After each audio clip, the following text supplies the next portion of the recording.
Džiugu šiais metais pasižvalgyti po žaliuosius kvadratus, kaip jaunas miškas vilnėja viršūnėmis kukurūzai.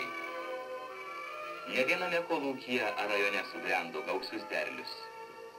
Ir Respublikos pietuose, ir šiaurėje, ir smėlėtose rytinės Lietuvos dirvose, ir vakaruos prie Baltijos visur užaugo nepaprastas derlius.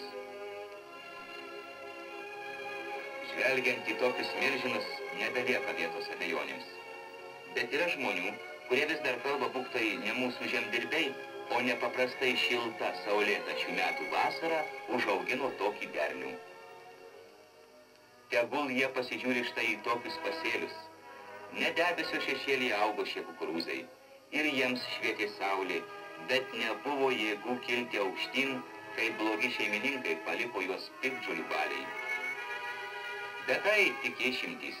Lietuvos kolūkiečiai 95% kukurūzams skirtos žemės apsėjo kvadratiniu lizdiniu būdu.